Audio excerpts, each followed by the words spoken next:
Yo, what's going on, everybody? It is 3 p.m. here in Chicago, Illinois. That means it's time for another live stream. Today is Saturday, April 3rd, 2021. Today is the 4-3-2-1 date, at least the way that we write the dates in the United States. So it's 4-3-2-1. So a pretty exciting day for people who are obsessed about when numbers line up like coincidentally well, which I am. So I'm pretty excited about that. I also did the 10K time trial today, and I felt like it went really well. I'll show you guys some of the data from it because I don't think I'm gonna do like a separate like 10K recap video about it since it wasn't like a virtual race or anything like that. I did take a rest day for it yesterday, but we'll just treat it like a workout. So I'm not going to make it like a full on like video about that 10K time trial specifically. The footage will get included in a different video, but yeah, so that's what we'll talk about that in a minute. But before I do that, I do want to say hi to everyone listening in on the audio only version on the podcast. Hope you guys are having good runs out there today. Weather's getting nice now. We're definitely hitting spring. So hopefully it's spring where you guys, or it's at least pleasant where you guys are. And then for everyone watching the YouTube after the fact, welcome. Glad to have you guys here too. Today I'm going to have a post race. I'm going to call it a post race. I know I just spent a whole bunch of time not saying it was a post race, like a race today, but I'm going to have like a post race beer today. So I'll have that with you guys too. So, all right. Now, first thing I think I got to say is Bertley says, there he is, Mr. Sub 40 10K. It wasn't a sub 40 10K. So one, I wouldn't count it because it was a time trial. It's, unofficial, just me going out there. And for me, it's like, I know that I can hit that now or get close to it, but I need a chip time, I think, is for me, for the way that I feel about it. And the other thing is, so I'm doing some other testing with my foot pod for something else, and there'll be a video about it, I think, in a couple of days. It depends. I'm not sure. It's not completely clear when I can talk about it. So the foot pod wasn't attached to my watch today. So the pace and distance was coming off of my the GPS. And so what it ended up being was the GPS told me that I was at 10K when my foot pod told me I still had about 0.09 miles left. In other words, like a little bit, about like 100 meters left, maybe, or whatever. It took me about 30 seconds extra of running. So I think that put me like a little bit over, 40 minutes for the 10K, but I'm going to say it was pretty much there. I also did have a pretty strong tailwind for a lot of parts. For some parts, I did have the way that the wind is in Chicago. The beginning part was a headwind, and then there were lots of parts where it was a crosswind, but I did have a pretty good tailwind for a lot of it. But the ultimate time came in at, let me see if I could share this with you guys. Share screen. Let's go to Chrome tab. Here we go. Share this. All right. So so it ended up being 40 minutes and 15 seconds for the 10K part of the time trial. For me, with an average power of 287, which Stride was predicting that I should run it at like 284, I think, or something like that. So I was able to do better on average, which is, I think, the first time I've ever been able to do that. And the time came in, 40:15. That's not something I'm going to shake a stick at. So feeling very good about that overall. So that's the time for today. And overall, I'm going to take it as a win. So I'm going to celebrate with a post-race beer, which I got to tell you guys, of all the things of the many things that I miss, that we've all missed out on over the last year, I missed the post-race area. That's a fun space. I miss it a lot, but I'm kind of getting a chance to do that with you guys here today. So thanks for everyone for tuning in today. All right. Robert Hodge says, oh, what's going on, Robert? Good to see you again. He says, I wanted to share with you that I ran my first 10-mile long run today in the Bondi 7. And it was phenomenal. All right. We got a 10, a distance PB today. So awesome work, Robert. And it was phenomenal. Thank you so much for inspiring content and wealth of knowledge. What's up, everyone? Good job, Robert. Awesome. All right. Chris Yao says you need a cowbell for both Kofuzi and Chain Coco. Plus, Robert Hodges wrote 10-mile mark. People out there crushing it, showing how it's done. Well, let's get a cowbell out for Mark. Where's Mark? What did he? You gotta hear more about what that is. And thanks everybody today. That is the time today, though, regardless of if it's around 40 minutes or a little bit below 40 minutes. I don't think it's below 40 minutes, but it's right around there. It is a PR for me, at least unofficially. I think the last one that I did was in the 41s, like 41:30. I want to say 41, maybe 41:24, something like that. So quite a bit of improvement. So I'm feeling good about it. I went out and intentionally ran the first 2 miles in a way that felt slow. Like I wanted to feel slow in the first 2 miles, and it worked out because that first like 3/4 miles at least, I had a pretty strong headwind.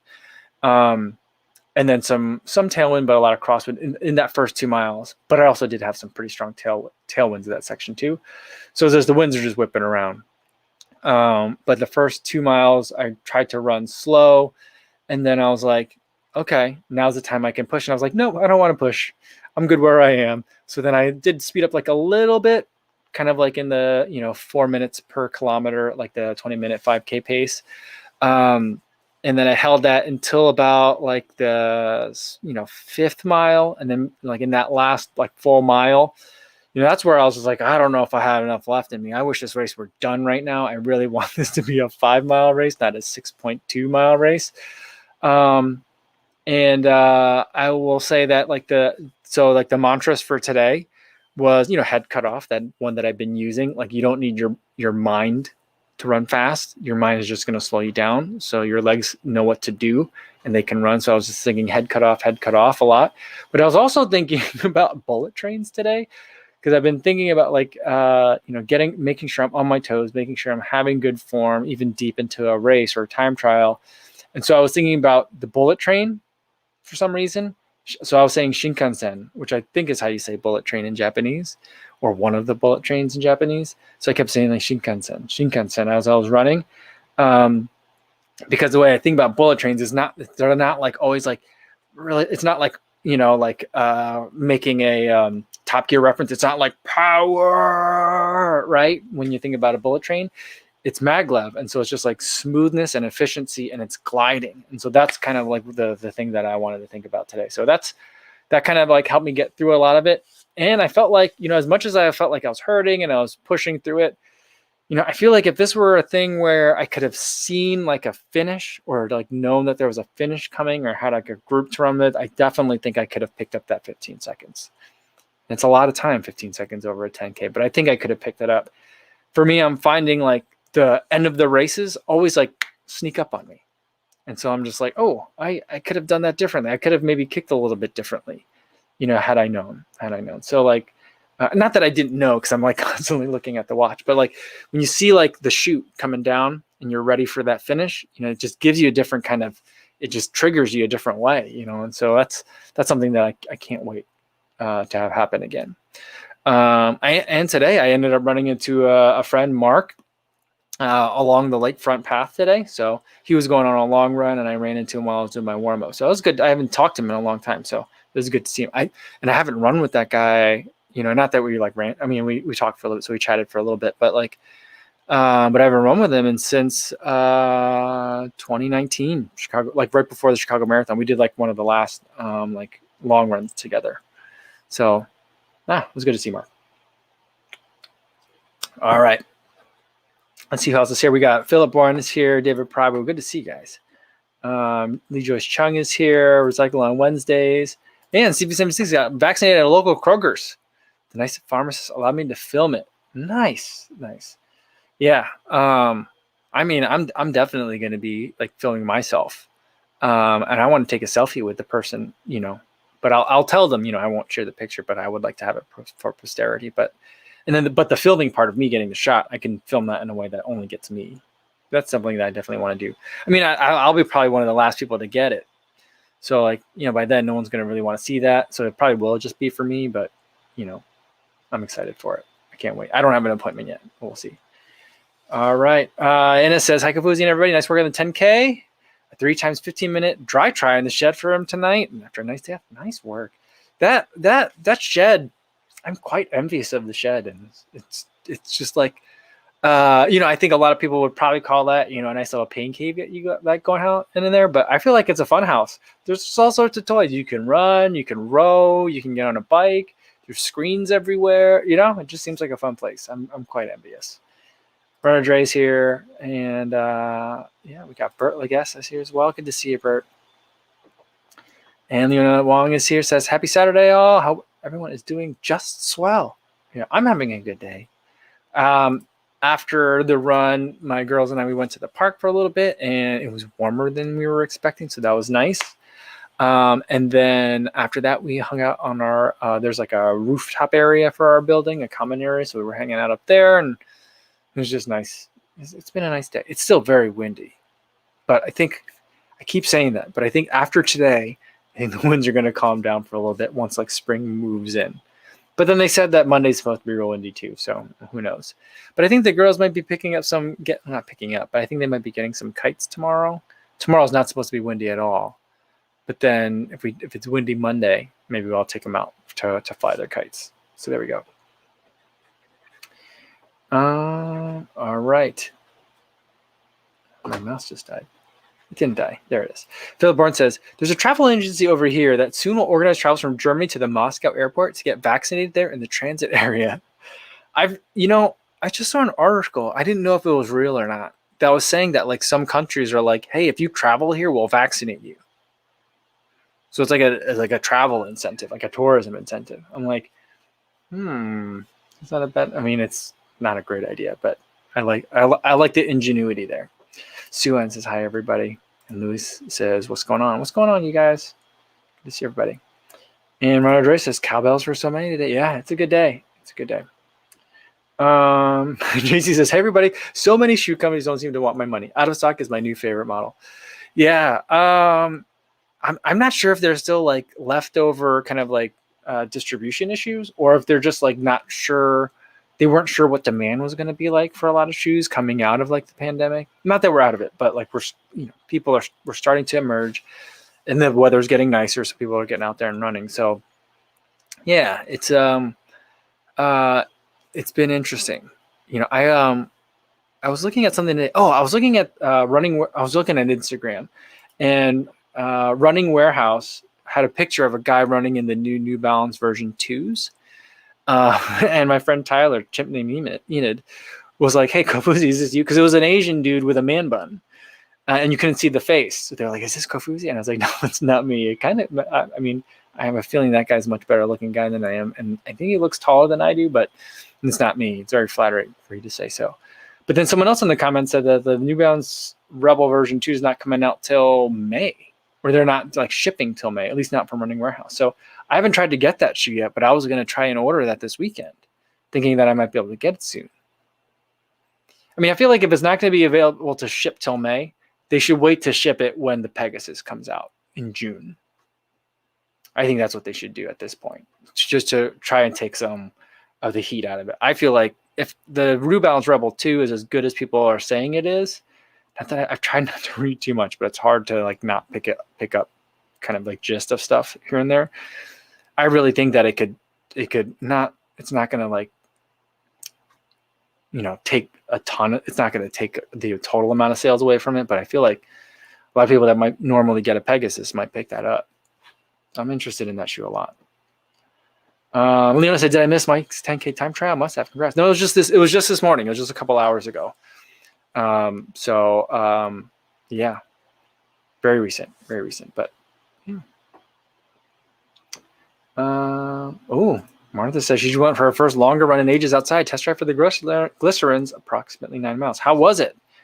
Everyone keeps saying good things about the glycerin, and I'm just not. I don't know. I'm not sure about it, but you guys keep saying good things, and you guys haven't steered me wrong ever before, so I might have to do that. When I think about the glycerins, I think about my glycerin 18s, which are like the triple black, and that also makes me think about. I didn't finish watching it, but I was in the middle of watching Seth's. I think it was his latest video. It was today's video. We were talking about the Gel Cumulus 23, and they sent him like a triple black upper, midsole, and outsole. And I did comment on that one. I'm like, I don't know, that might be too much black. So I think if I get another glycerin, I probably won't get an all black. I might get like the black and white. When they do like, I just feel like more, I don't know why, like triple black's good, but I like black upper, gray midsole, black outsole. That works well for me as well. And I don't know, maybe my tastes are changing, but maybe the triple black is too many. I don't know.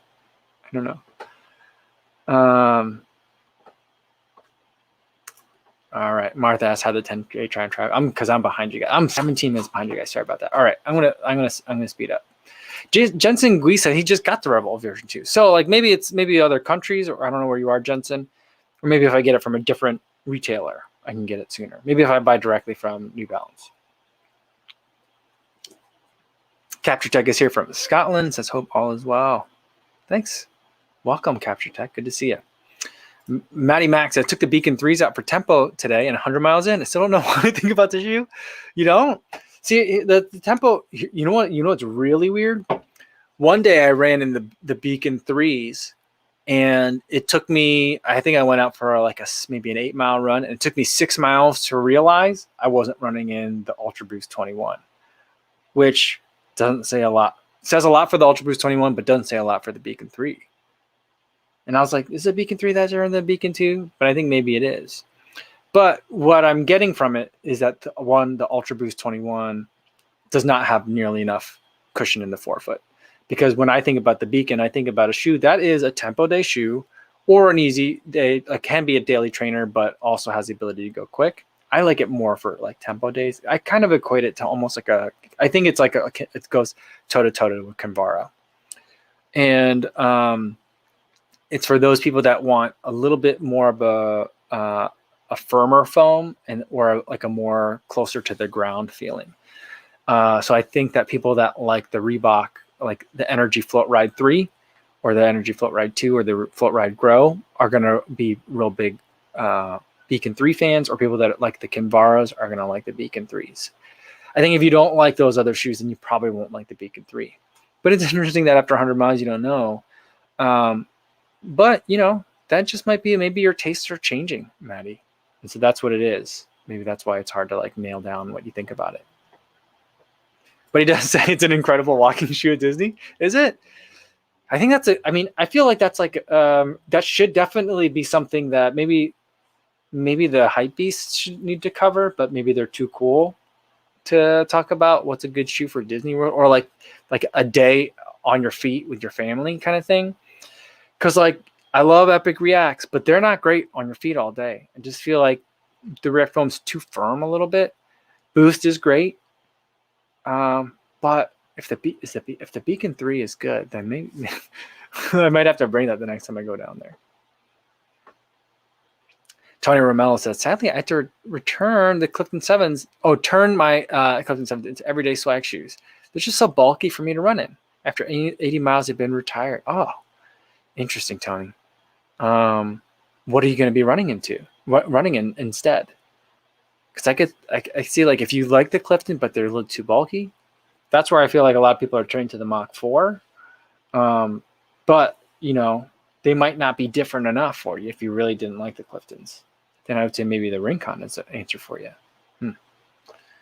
All right.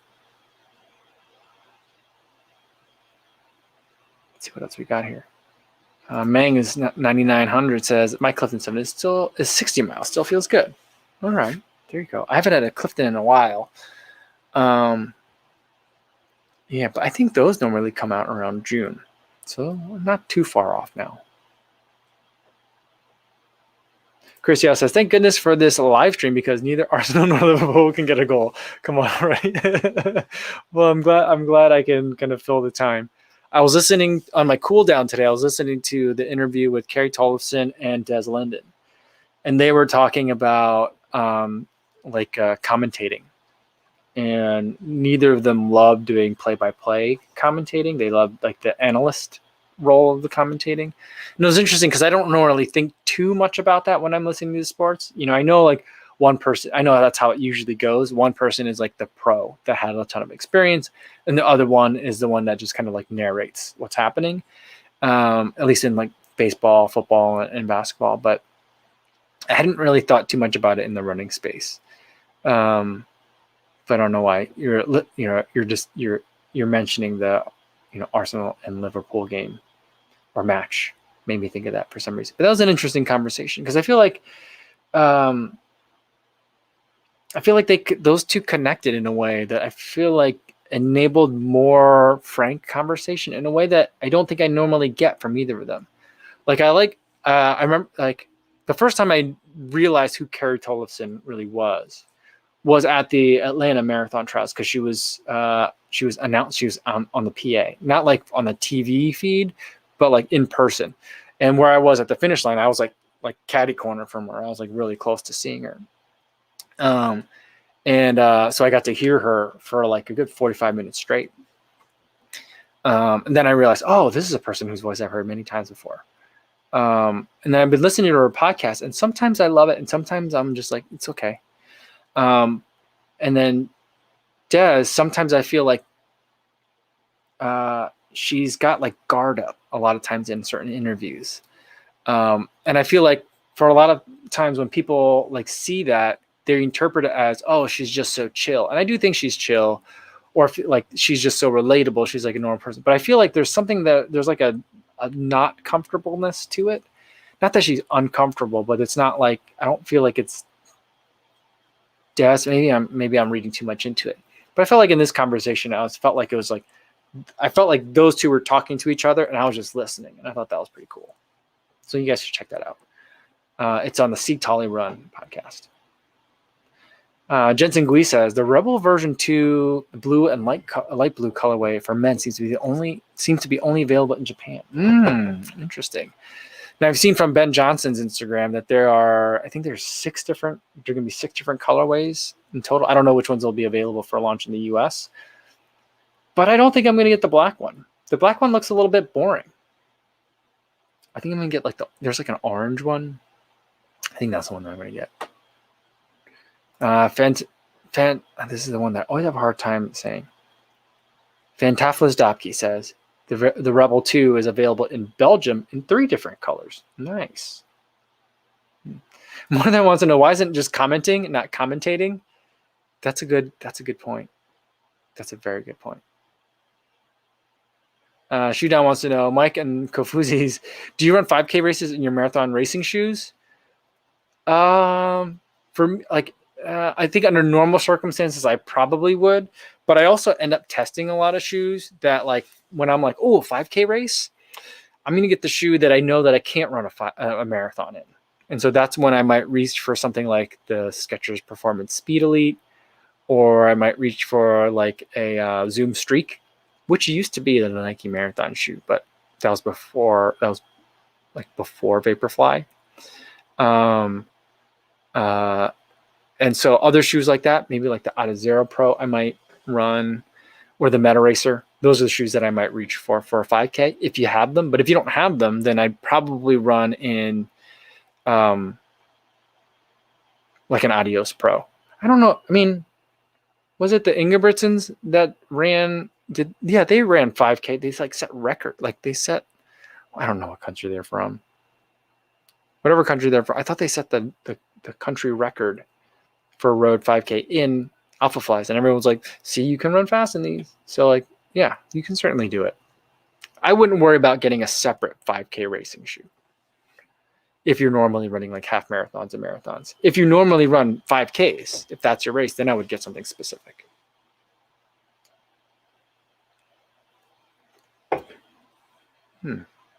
Bert says he's been running 100Ks in his Carbon X2. So about 60 miles. But now he's going to save them for a race in 2 weeks. The outer heel is already wearing off more than he expected. Still more than okay. Interesting. Yeah, it'll be interesting to see how, so they've got the ProFly X midsole in the Carbon X2, and there's ProFly in the Mach 4. And both of those are rubberized EVA. I don't think that, the Mach 4 has much more of that outer rubberized EVA level than the Carbon X2 has.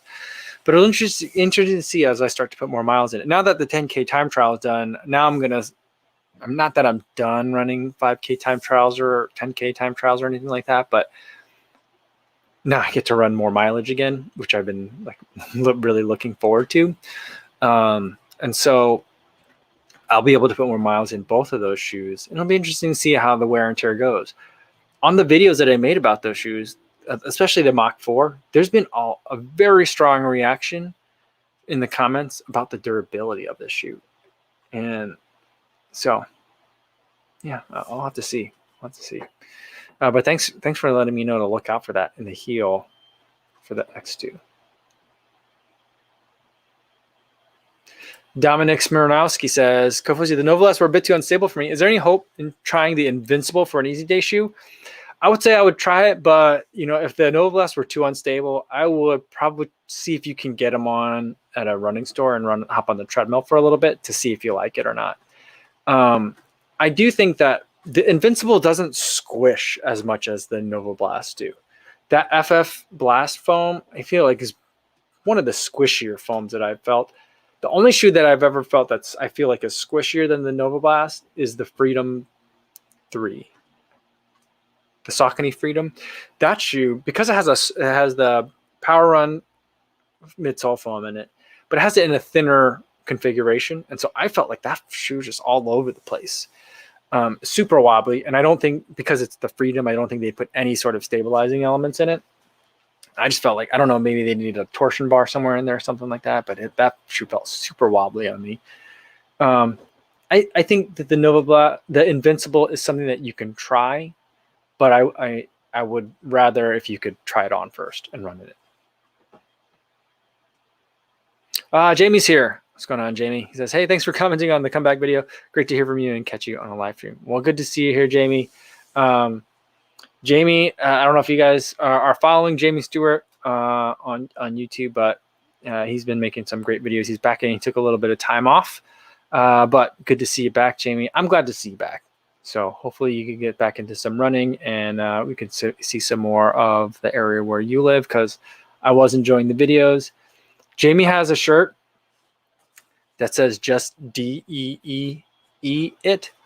And it's just D it. I don't know how to say it right, but the way that his accent is, it's the way that you would say just do it in the part of the world where he's from. And it's absolutely hilarious and amazing. And also he can run like crazy. So go and check out Jamie's channel, everybody. I'll post a link to his channel after the live stream today. I'll go find it. So that way, in case you want to look for it, you can find it that way. Or just look up Jamie Stewart. All right, as we were talking about it, goal Liverpool, good timing. All right, there you go. So I guess now, Chris, now you're just going to need me to do a live stream every time you want Liverpool to score a goal. That's the way sports work, I think. All right. Let's see. Mengs 9900 says, how soon or often do you have gel on the long run? It really depends. If it's just an easy run, and if it's, let's say it's not super hot. Let's say it's just like a warm day, but not like the middle of summer. Not something where I need to bring water, but maybe if there's like a water fountain along the way, I might stop maybe halfway in the middle, that kind of thing. Like if it's that kind of run, I'll probably go every 45 minutes and have a gel. If it's hotter, I might go a little bit sooner, or if I don't have water along with me, then that might also push it a little bit sooner. But about 45 minutes, maybe an hour. An hour is kind of pushing it for a long run. So that's kind of like how I think about it. I usually don't think about bringing a gel unless I'm going to go longer than like an hour, 15 minutes, hour and a half. For most of my runs that are an hour and a half, I don't bring a gel. But as we get warmer, that might change. If there's more intensity to it, then I might bring a gel, partially for the sugars, but partially because there's caffeine in it, and I just want to make sure I can click in and focus a little bit better. I know it's a crutch, and I know a lot of it is just like almost superstition, borderline superstition, or conditioning, I guess, like almost Pavlovian. But so I like to have it like right before I start the work phase of my run. So that's another thing that I might do too. So like if it's something where I'm working harder, like marathon pace or faster, then I will go to like every 20 to 30 minutes of work. I might bring a gel. But keep in mind that for most of my workouts, the work phase usually isn't much longer than 40 minutes.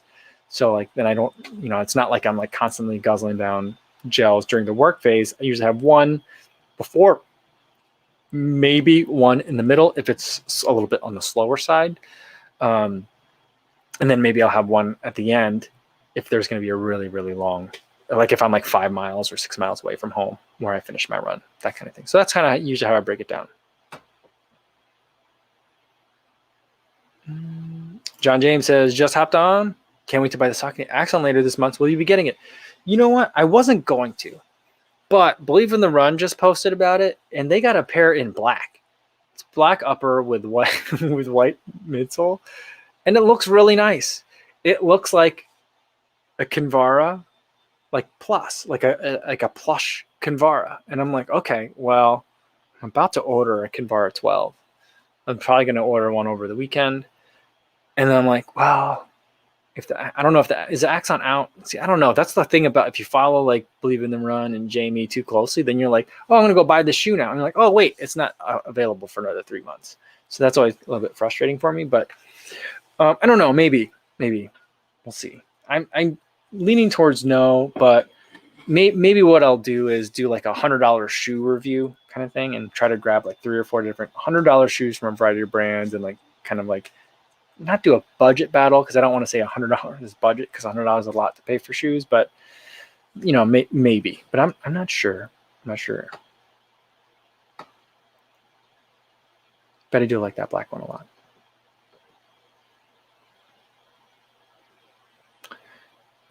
Jennifer Herring says, I like listening to Emma Abrahamson because she's comfortable with many runners too. Convos over a cold brew.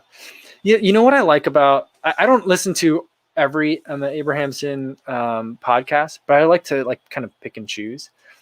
And I feel like because Emma's younger and she was a former Division I athlete, and still very like close to that time where she was a Division I athlete, I feel like she's getting more out of some of the younger pros than I think that like someone that's a very good interviewer, but a little bit further removed from that world and time might get. Like a Mario Fraioli might not get as much out of someone, or like Matt Chittum or Lindsey Hine might not be able to like get as much out of someone like, for example, like someone who's still in college, for example, like Cole Hocker. I think did she do Cooper Terre interview, or was it Cole Hocker? I don't know. Those two guys are like, I know they're very different guys, but like in my mind, I get them confused a lot. Maybe it's the C's in the names. I don't know why, but she did an interview with Danny Jones, I think. And am I remembering that right? I'm not sure, but I felt like I listened to 2 Danny Jones interviews like in close succession. Maybe it was Danny Jones, but it was someone that I listened to 2 interviews in close succession of a fairly young, someone who like just recently went pro, like during the pandemic went pro. And like they had an interview with like one of the, I get older, like running podcasters, someone who was never a pro, but is established like in this field, and a good interviewer. And I felt like the questions, like the conversation wasn't as great. But then like I listened to the same conversation that Emma had with this younger pro, and I was like, oh, now I'm getting more. Now I feel like now there's a connection to this person. So like that's where I feel like she has a skill. I remember watching the chat during the Trial of Miles, like was it in Austin when they had the Texas qualifier? And a lot of people in the chat were like, why is Emma so awkward? Which I'm like, that's her charm. That's what makes Emma great. But like I feel like for some of the people that are more seasoned pros and are like used to interacting with like traditional like journalist media, like an Emma Abrahamson interview is kind of like, oh, this is different. But when she's talking to someone who's like a younger pro, then I feel like she's connecting with them on a different level that the other journalists aren't getting. And that's where I feel like, that's her secret sauce. I don't know if she realizes that, but that's her meal ticket. Well, she's got lots of things. She's training for a triathlon herself. She's got her Crazed Foods brand of foods products. So like she's got a lot of stuff going on. She's great. But yeah, I don't listen to all of them, but like there's every once in a while where it's like, okay, she got it. She got the interview. She nailed it, All right. So more news on the Rebel version 2. Ben Y says the blue is available in the UK and Ireland has 3 colorways. Interesting. Should I be reading into that in some sort of way? Sean Marshall says, so what does the Axon do that the endorphins don't?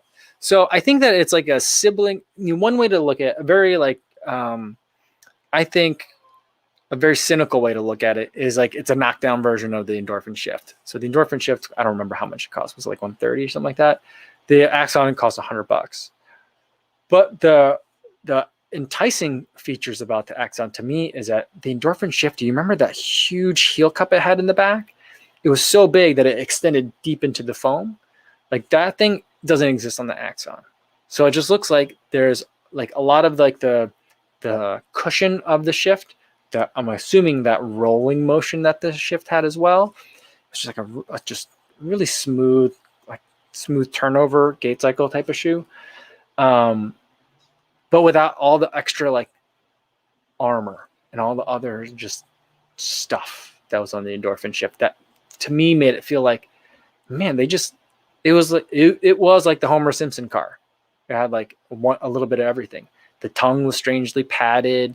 It had just the weirdest McDonald's like franchise like color scheme on it. It was really weird, and there was the huge like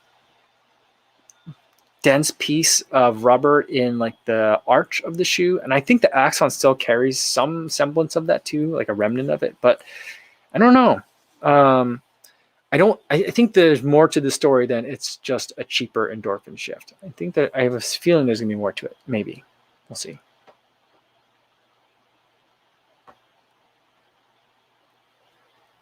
All right, now I've been rambling for so long. I'm way behind on the chat again. Kevin Yang says, question, I got my first vaccine today and there's minor pain where I got the shot. Is it a bad idea to run tomorrow? I'd say play it by ear. What I've been seeing from a lot of different coaches, for whatever, I mean, I appreciate it. Like pro coaches of pro groups have been saying like what their approach has been to when their athletes get the shot. And some of them have gotten so far as to say like for the first shots, generally they are suggesting one rest day the following day and then back to regular training. And then for the second round of shots, was it Enhanced? What Brooks Enhanced Distance Project? I'm not sure who it was.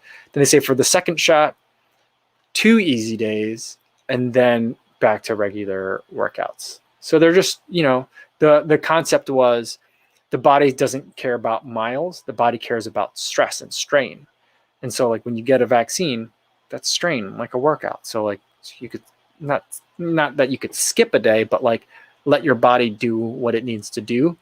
And right now, if you got the vaccine, what you need to do is gear up and get ready to start pumping out some antibodies, So is it a bad idea to run tomorrow? I'd play it by ear, but I would also say that I think a lot of people are taking a rest day the following day.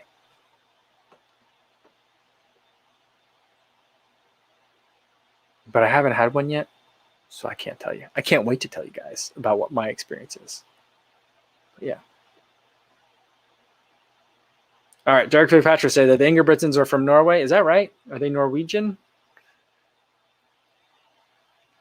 And they did 15-minute-ish 5Ks. The 15K record in Norway was 15 minutes? That seems surprising.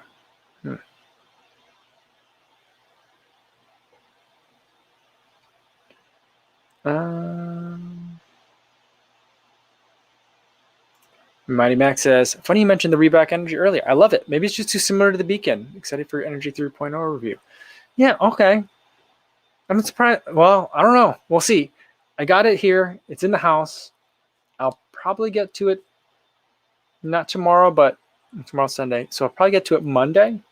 So we'll see soon. We'll see soon. I really enjoyed the Reebok Float Ride Grow. So I anticipate that I'm really going to enjoy the Energy 3.0. I'm very excited for it. And I'm very excited to compare it to the Beacon, which I've also been really enjoying. So even though it's strangely similar to the Ultra Boost in kind of a blind taste, like run test, we'll see. Dr. Funk wants to know, is the Mach 4 like the Peg Turbos, or do you like them more? I don't think that they're like the Turbos, and I don't think I like them more.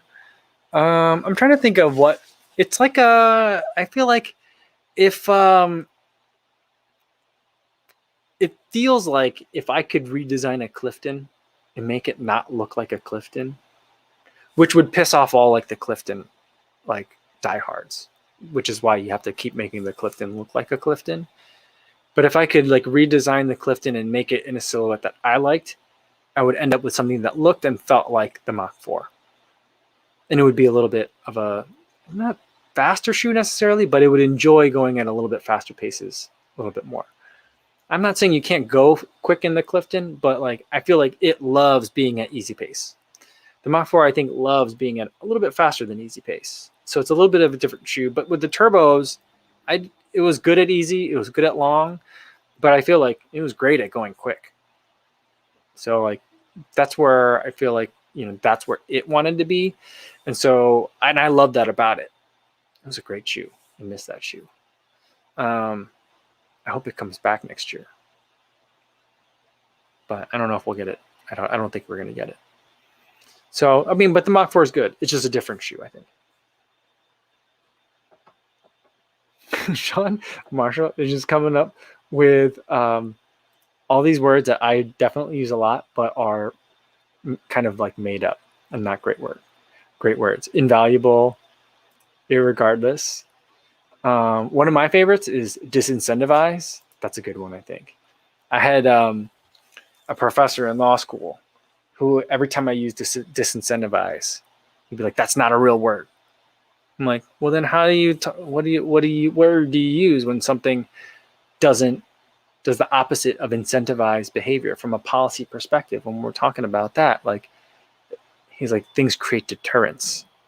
It deters. It doesn't disincentivize. I'm like, oh, I suppose you're right. But I'm like, disincentivize isn't a real word. That seems like a real word. So we went back and forth on it a lot. But he wasn't that old, but he did fall asleep during a lot of my conversations with him. I miss that guy. He was so grumpy. All right. Let's see.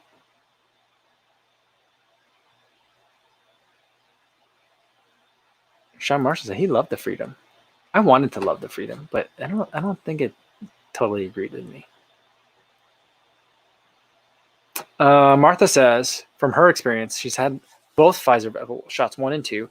She can corroborate mild side effects after the day after for dose 1 and more pronounced day after dose 2 for both of her and Lab. So plan for a low key day just in case. I think that's the best advice.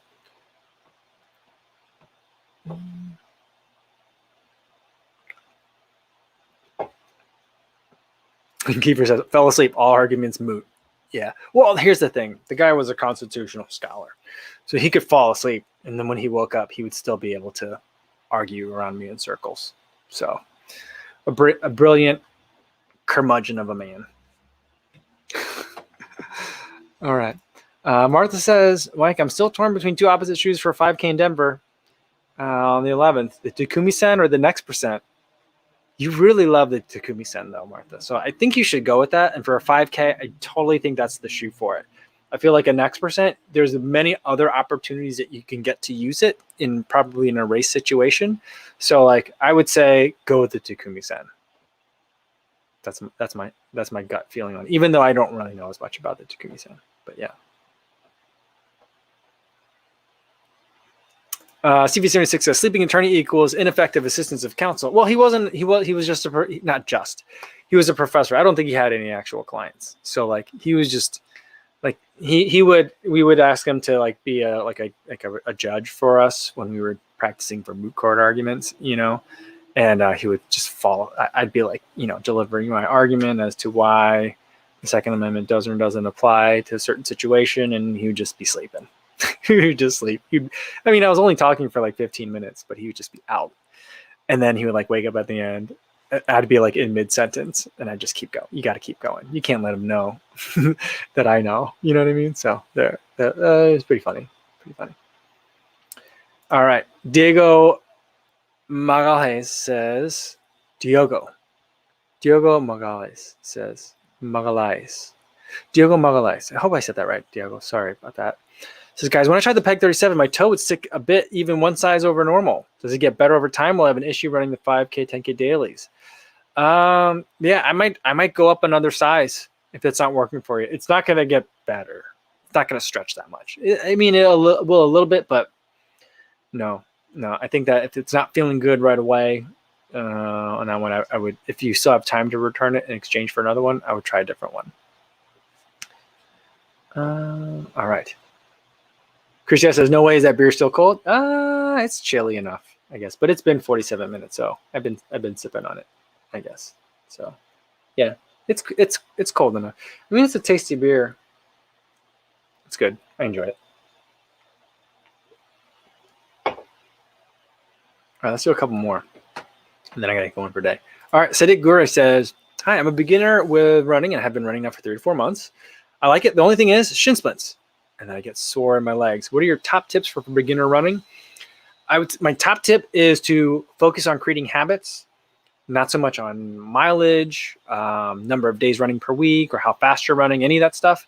Focus on building the habit. So like, well, I guess number of days you're running per week is it the thing that I do want you to focus on. So run today so you can run tomorrow is the way I think about it. And that usually means running a lot easier than you think that you can or want to. So just kind of take it back a little bit. That'll give a lot of times your respiratory system can ramp up very quickly, faster than your musculoskeletal system can. And that's what it sounds like is happening for you. It sounds like your lungs and your heart is ready to go, but your joints and your bones are like, whoa, we're not ready for this much impact. So that's something that I would say, like, just let the rest of your body catch up. So focus on maybe run another day per week than you are now, but bring back the intensity. Go a little bit slower, so that way your body has a chance to catch up, and then build that habit of that you go out every day or every other day for your runs, and make that a part of your routine, so that way you can stick. The other thing is, if you're running for 3 or 4 months now, you probably are ready for some new shoes. So that could be another thing that can help you out. Jennifer Herring says, "So funny listening to all this now. In high school, I wore Nike pegs and always had my big toe go to the top. Never got a chance to discuss with anyone." You know what I think about? That made me think about, Jen, is that I don't think my coach ever talked to us about shoes. Like, ever. I could see a number of reasons why, because like in high school, at least from my experience, like the shoes we ran in weren't the shoes necessarily that we went out and bought. There's a parent involved in that too, and there could be a lot of different like situations going, that factors that go into that. But you know what I just found out today? And this probably means I'm a bad uncle, because I have a feeling this probably isn't the first time he's done it. But one of my nephews apparently is running track. My brother-in-law posted some pictures of my nephew, who is a large human being now. He's taller than me. He was running like that high school, the track uniform. It's like a 7-inch short. That's like tight. It's not tights, but it's like a 7-inch short. It's not basketball shorts, but they're long. And then like a muscle tee, not a singlet. Singlets, like, like it's usually cut like right here, but it's like a muscle tee. It looks like the sleeves were cut off the shirt. But he's big. All of a sudden, he's a big kid. And but he was running in some sort of Asics that had just like a lot of gel in it, and I was like typing in the comments to my brother-in-law, wait, what events is he running, and what size shoe is he? Because I'm going to send him some shoes. So I'm pretty excited about that, and I apologize, because I probably should have known that he was already running. I just didn't know. He's a little bit further out distance-wise, so I don't see him quite as often. But yeah, I got to figure that out. I gotta get on my uncle game a little bit better. All right, I think that's a good place to leave it for tonight, guys. Tomorrow's video is going to be about the Adios Pro versus the Metaspeed Sky. Two of my favorite shoes right now. Loving both of those shoes. We're going to put them head to head and see which one I like more. I'm leaning one way right now, but I got to think about it. I'm going to stew over it overnight, marinate over it a little bit, and we'll see how I feel. So that video will be coming out tomorrow. And then it's Easter Sunday, but I know not everyone celebrates Easter, but I'll be ready for a live stream. So if you're not here, totally cool. But if you're available, 3 p.m. Central Time, I'll be here right here on YouTube, just same time as today. In the meantime, until the next time I see you guys, be safe out there, everybody. Thanks.